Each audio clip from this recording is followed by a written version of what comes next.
لوگوں میں گڈنس ہے اور لوگ اور اچھا ہونا چاہتے ہیں, اور یہ اللہ کی مہربانی نہیں ہے نجم؟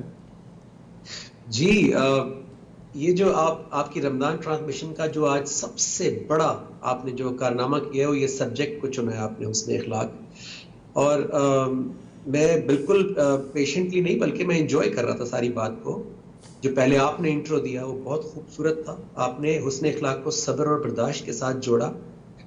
پھر اس کے بعد جو ڈاکٹر عمران صاحب نے بات کی سب بہت خوبصورت. آپ نے جو رمضان کے بارے میں کہا میں نے سب بڑے غور سے سنا. میرا یہ خیال ہے کہ ہمیں تھوڑا سا ڈسکشن کو, جیسے وہ گاڑی کو ریورس کرتے ہیں واپس لے کر جاتے ہیں, تو ضرورت ہے کہ ہم اس کو واپس لے کر جائیں اور اسکریچ سے ایک بات ضرور اس پہ غور کریں کہ حسن اخلاق کو عام طور پہ جو ہم نے لیا بچپن میں سوسائٹی کے اندر کہ جیسے یہ ایک ایڈڈ ایک سائیڈ کوالٹی ہے زندگی میں جو ہم لائف گزار رہے ہیں, اس کے ساتھ ہمیں اخلاق ہونا چاہیے, یا یہ ایک سبجیکٹ ہے شاید جس کے بارے میں کورس کی کتاب میں ایک مضمون لکھا ہوا ہوگا کہ حسن اخلاق کے اوپر لکھیں, یا اللہ کے رسول صلی اللہ علیہ وسلم کی سیرت کے بارے میں کچھ ایسے لکھیں. تو مجھے جو میری زندگی کا سب سے بڑا سوال تھا کہ میری زندگی کا مقصد کیا ہے, جو میں نے آپ کی ٹرانسمیشن پہ شاید شیئر بھی کیا تھا, تو سورہ ملک سے اس کا جواب ملا. آیت نمبر 2 ہے جس میں اللہ تعالیٰ بتاتے ہیں کہ الذی خلق الموت والحیات, جس نے زندگی اور موت کو خلق کیا, یعنی یہ جو سسٹم بنا ہے یہ کیوں بنایا گیا, لیبلوکم, تاکہ تمہیں آزمایا جائے, ایکم احسن عملا, کہ تم میں سے احسن عمل کون کرتا ہے.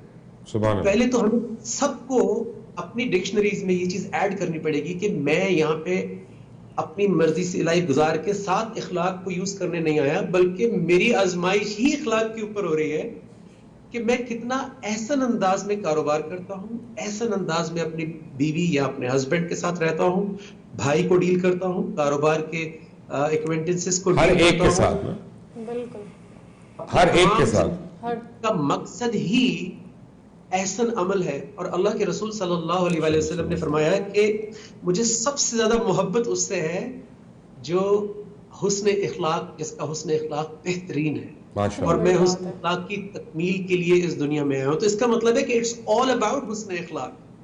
حسن اخلاق جو ہے وہ ایک بد اخلاق دنیا میں یا بد اخلاق معاشرہ جو کہ جس کو کہا جاتا ہے اندھیرا, یعنی ایک ظلم والا معاشرہ, اس کے اندر ایک روشنی ہوتی ہے با اخلاق انسان, با اخلاق مومن.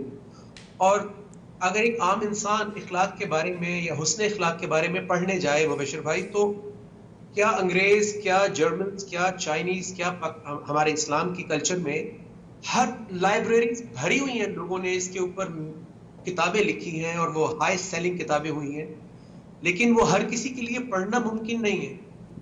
جی نجم بھائی, یہ مختصر سی بات یہ تھی کہ ایک عام انسان کے لیے ممکن نہیں ہے کہ وہ پوری دنیا میں جا کے حسن اخلاق کے بارے میں لائبریریز کھنگالے. اللہ نے وہ تمام صفات, وہ تمام حسن اخلاق ایک جگہ پر کمپائل کر دیا. خوبصورت بات, کیا بات, اچھی بات, کیا بات. آج سے کئی سال پہلے ایک صاحب آئے اسی دفتر میں, اسی پریمیسز میں, انہوں نے مجھے بڑے پیسے آفر کیے کہ جی چینل اپنا بناتے ہیں تو کریں. اب میں ان کو پہلی بار ملاقات ہو رہی تھی کسی کے ریفرنس سے, تو بڑا ہوا, تو میں بڑا خوش, میں نے ان کو فوراً چائے اور چائے کے ساتھ فوراً سموسے منگائے. بھائی ایک آدمی پیسے لے کے آیا, چینل بنانا چاہ رہا ہے. تو تھوڑی دیر بعد میں نے کہا کہ یہ آپ سڈنلی اس بزنس میں کیسے آ رہے؟ کہتے میں تو بہت پہلے سے آنا چاہتا تھا. وہ میرے اپنے والد کے متعلق انہوں نے کہا کہ وہ جب مرے ہیں تو پھر مجھے پیسے ملے ہیں, کیونکہ اور پھر انہوں نے کچھ کلمات اپنے والد مرحوم کے لیے استعمال کیے. تو میں نے کہا یار لانا اس شخص پہ, میں اس کے ساتھ کاروبار تو کیا میں ہاتھ نہیں ملاؤں گا جاتے وقت. اس کی وجہ یہ کہ جو اپنے ماں باپ کا نہیں ہو سکتا وہ میرا کیسے ہو سکتا ہے. بالکل. تو اپنا, اور یا تو ہونا کہ آپ کا کوئی بچپن کا دوست ہوتا ہے جو آپ کے گھر کو جانتا ہے اور آپ اسے کو رونا رو رہی ہیں, کو گلا کر رہے ہیں, یہ کتنا بدنصیبی کی بات ہے ڈاکٹر صاحب. بالکل, کیونکہ قرآن مجید کے اندر مساکین کے ساتھ اور جو ہے یتیموں کے ساتھ محبت کا حکم ہے, ان کی خدمت کا حکم ہے, اور اپنے کسی کو جھڑکنا نہیں ہے. تو آف کورس انسان پھر ایک ضمیر کی آواز کے اوپر جو ہے ایک جنگ میں ہوتا ہے. تو چونکہ دوسری طرف یہ ایک پروفیشن بھی بن گیا ہے, لوگ پروفیشنلی جو ہے وہ بیگری کرتے ہیں, بیگرز پھر ان کا پورا, ہاں جی بالکل گینگز کام کر رہے ہوتے ہیں. تو اس حوالے سے ہمیں, میں تو جو کرتا ہوں, میں اپنی پریکٹس بتا رہا ہوں میری کوشش ہوتی ہے کہ اللہ نے مجھے دیا بھی ہے, میں 10 روپے کے 5-10 نوٹ اپنی گاڑی میں رکھ لیتا ہوں. میری کوشش ہوتی ہے کہ واٹ ایور وہ اس کی نیت ہے, وہ جس بھی نیت سے آیا. میں ذرا سا ڈس ایگری کرتا ہوں. ہم پروفیشنل بیگری کو انکریج نہیں کر سکتے, یہ بھی ایک ناصور. کیسے آپ اس کو ڈسٹنگوش کریں گے کہ یہ پروفیشنل بیگر ہے؟ حدیث سے مجھے یہ ملتا ہے کہ جو ضرورت مند ہے نا اس کے لیے ہاتھ پھیلانا آسان نہیں, لیکن جب میں اسی شخص کو ایک ہی چوک پہ ایک ہی چند اوقات کے درمیان ہر روز دیکھتا ہوں, اس طرح آپ ڈیفرینشیٹ کر لیں. میں اس کو ڈیفرینشیٹ کرتا ہوں کہ یہ تو اس نے جگہ مقرر کی ہوئی ہے, یہاں پہ بھتا دے رہا ہے, یہاں پہ وہ اپنا کر رہا ہے. جی بالکل ایسے. لیکن اگر آپ اپنے ارد گرد سے شروع ہوتے ہیں, اپنے گھر والوں سے, اپنے ہمسایوں سے, اپنے جاننے والوں سے, وہ احسن ہوگا نا طریقہ. جی احسن ہوگا, چونکہ ان کو آپ جانتے بھی ہیں. اور دیکھیں آج کے زمانے میں سیکیورٹی ایک ایشو ہے, اور بچی اگر اکیلی ہے یا صرف خواتین ہے گھر میں, تو نہیں ان کے لیے جائز کہ ہر ایک لیے دروازہ کھولیں یا ایک مخصوص اوقات کار کے بعد, اس میں گلٹی ہونے کی ضرورت نہیں ہے ان کو. بالکل صحیح. اچھا, اس کے اندر بہت حسن اخلاق, نجم بھائی نے بہت پیاری گفتگو کی. حسن اخلاق کے اندر سب سے امپورٹنٹ فیکٹر کیا ہے؟ حسن اخلاق جنرل ایک ٹرم ہے. میں سمجھتا ہوں کہ اس کے اندر سب سے ضروری چیز آپ کا جو ہے حسن اخلاق, جس چیز پر کھڑا ہے, حسن اخلاق کا جو ستون ہے وہ طرز تکلم ہے, آپ کی زبان ہے. رحمت عالم صلی اللہ علیہ وسلم کی بارگاہ میں حضرت معاذ رضی اللہ عنہ حاضر ہوئے. یا رسول اللہ صلی اللہ علیہ وسلم, مجھے دین اسلام کا خلاصہ بتا دیجئے, پلیز سمری بتا دیں. تو رحمت عالم صلی اللہ علیہ وسلم نے, نبی معظم نبی مکرم صلی اللہ علیہ وسلم نے اپنے انگشت مبارک سے اپنے زبان مبارک کو پکڑا, اشارہ کیا اس طرف اور کہا کہ معاذ, سارے کا سارا دین تمہاری زبان میں ہے. طرز تکلم از ویری امپورٹنٹ. آپ واٹ ایور تمہارا افسر ہے نہیں ہے, what ever it is, right, آپ کی نیت ٹھیک ہے, طرز تکلم اچھا ہو, آپ کا ایکسنٹ اچھا ہو.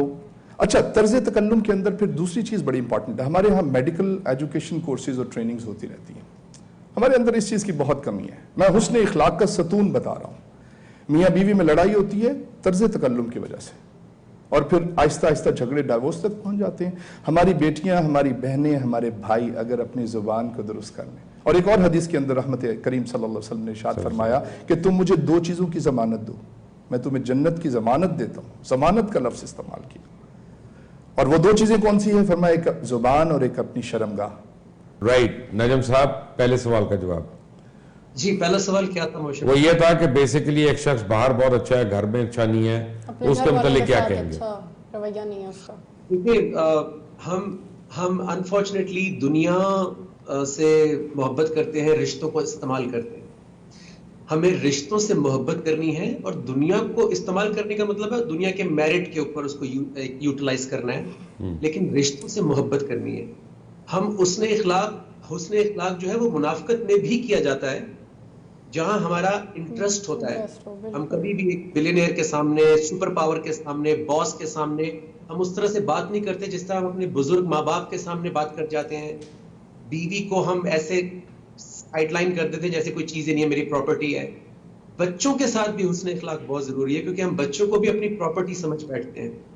تو رشتوں کی قدر کرنا, رشتوں سے محبت کرنا, یہ ہمارا دین کا پہلا اصول ہے. جو آپ پر احسان کرتے ہیں, بیوی بھی احسان کرتی ہے آپ پہ, والدین بھی احسان کرتے ہیں, آپ کے دوست یار, جو بھی آپ پہ تھوڑا سا بھی جس کے ساتھ تعلق رہا ہے وہ آپ پہ احسان کرتا ہے, آپ کو اس پہ شکر گزار ہونا چاہیے. اور اگر آپ لوگوں کے شکر گزار نہیں ہیں تو آپ اللہ کے بھی شکر گزار نہیں ہیں. جی السلام علیکم. وعلیکم السلام. جی کون بات کر رہے ہیں, کہاں سے؟ میں عبدالرحمان بات کر رہا ہوں خیال سے. جی عبدالرحمان. جی میں اس میں لگا کہ ہم اپنے خیال سے ہم 100 کلاس فیلو کے ساتھ اس میں سلوک کیسے پیش کریں. Very nice, thank you Abdul Rahman. Shiraz, یہ آپ بتائیں نجم کہ ہم اپنے کلاس فیلو کے ساتھ اس نے اخلاق کیسے پیش کریں؟ اللہ, یہ بہت زبردست. لیکن دیکھیں, ایک بچہ آپ کی ٹرانسمیشن دیکھ رہا ہے, یہ کتنی بڑی کامیابی ہے کہ اگر پوری ٹرانسمیشن سے ایک بچہ اگر دین کی تحقیق میں لگ جاتا ہے تو یہ ہم سب کی کامیابی ہے. جی بالکل, ایک جنریشن سمجھے, ایک جنریشن جو ہے تحقیق میں لگ گئی, بچہ ایک multiply. Abdul Rahman thank you very much. جی نجم بھائی. بہت مبارک آپ کو. دیکھیں, یہ 2 چیزیں ہیں. ایک تو یہ کہ دوستوں کے بیچ میں بھی, یہ میں عبدالرحمان سے کہوں گا, یہ ہم نے بہت دیر میں سیکھا. لیکن آپ ابھی سے سیکھ لیں, آپ کو اتنا انتظار کرنے کی ضرورت نہیں ہے کہ دوستوں کے بیچ میں بھی سرٹن باؤنڈریز رکھنا, حدود رکھنا بہت ضروری ہے. مذاق ضرور کریں لیکن اس کی بھی باؤنڈری. کیا ہوتا ہے کہ جس دن ہمارا موڈ اچھا ہوتا ہے ہم بہت حدیں کراس کر جاتے ہیں, گالی گلوچ بھی کرتے ہیں دوستوں کے بیچ میں, کوئی مائنڈ نہیں کرتا.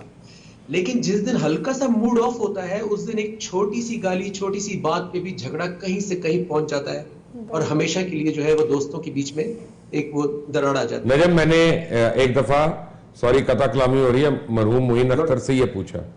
معین اختر بڑے ہمارے اچھے دوست ہیں, اللہ تعالیٰ ان کے درجے بلند کرے. تو میں نے کہا یار معین بھائی, آپ ہر ایک سے مذاق کرتے ہیں, سب کچھ کرتے ہیں, لیکن کسی کو برا نہیں لگتا. یہ کیا سائنس ہے آپ کی کہ ہم لوگ کسی کو مذاق کریں تو وہ ایک دم مائنڈ کر جاتا ہے؟ تو معین اختر مرحوم نے مجھے کہا, ان کا مبشر بات یہ ہے کہ میں مذاق کرتا ہوں, مذاق اڑاتا نہیں. اور آپ لوگ اگر مذاق اڑا لیں تو وہ پھر مذاق رہتا نہیں, وہ اگلے کے دل میں رہ جاتی ہے اور وہ کہیں نہ کہیں تو پھر وہ باہر آئے گی نا. تو مجھے آپ کی بات سے نجم وہ معین اختر صاحب یاد آ گئے آج, اللہ ان کے درجات بلند کرے. اور یہ اللہ کا حکم ہے عبد الرحمان کے لیے جاننا ضروری ہے کہ سورہ حجرات ہے 49 نمبر سورہ قرآن کی, اس کی 11 نمبر آیت میں ڈائریکٹ آرڈر دے رہے ہیں آپ کو اور مجھے اللہ کہ اے وہ لوگوں جو ایمان لائے ہو, لا یسخر قوم من قوم, تم میں سے کوئی دوسرے کا مذاق, کوئی گروہ دوسرے گروہ کا مذاق نہ اڑائے, چاہے وہ زبان سے, چاہے کلاس روم میں, چاہے سوشل میڈیا پہ, چاہے مذہب کے نام پہ, چاہے زبان کے نام پہ, رنگ کے نام پہ, نسل کے نام پہ. مذاق اڑانے کا اللہ نے کسی کو حق نہیں دیا. اور اس آیت کے اینڈ میں اللہ کہتے ہیں کہ اگر تم توبہ نہیں کرو گے تو تم نہایت ظلم کرو گے. تو ہم مسلمان ہوتے ہوئے بھی ظالم بن جاتے ہیں, کفر کی حد تک چلے جاتے ہیں, کیونکہ آیت کا انکار کرنا ایسے ہی ہے جیسے اللہ کے حکم. وہ کہہ رہے ہیں میں 30 سال سے نماز پڑھ رہا ہوں, میرے میں کیوں نہیں چینج آئی؟ دنیا اتنی تبدیل ہو گئی. تو دیکھیں اس کی وجہ یہ ہے کہ جو میں نے سمجھا, میں نے بھی ایسے ہی پڑھی پوری زندگی نماز جیسے ہم سب بچپن سے پڑھتے آ رہے ہیں. پہلی بات تو یہ ہے کہ ہم نے صلاۃ نماز قرآن سے لی ہی نہیں, ہم نے گھر سے لی. ہم نے چلے مسجد نے تو یہ احسان کیا ہمیں کہ انہوں نے پڑھنا سکھایا ہمیں, بچے کو تو اتنا ہی بتایا جا سکتا تھا. لیکن جب بچہ بڑا ہوتا ہے تو پھر بات آگے چلنی چاہیے. تو ہم نے قرآن سے صلاۃ نہیں لی. قرآن کے اندر جو صلاۃ ہے وہ صرف پڑھنے کا نہیں بلکہ سمجھ کے, پڑھ کے, اناؤنس کر کے قائم کرنے کا حکم ملا ہے. اس کے 3 حصے ہیں صلاۃ کے, اگر آپ قرآن سے سمجھیں گے. پہلا حصہ ہے آیات کو, سورہ فاتحہ کو اور آیات سمجھنا, تاکہ آپ پڑھنا شروع نہ کر دیں اسکرپٹ کی طرح, بلکہ اون کر کے اناؤنس کریں کہ تمام تعریف ہے, میری نہیں ہے تعریف, میں آپ کا غلام ہوں, ایاک نعبد, میں آپ کا غلام ہوں, ایاک نستعین, صرف آپ سے تعاون چاہتا ہوں.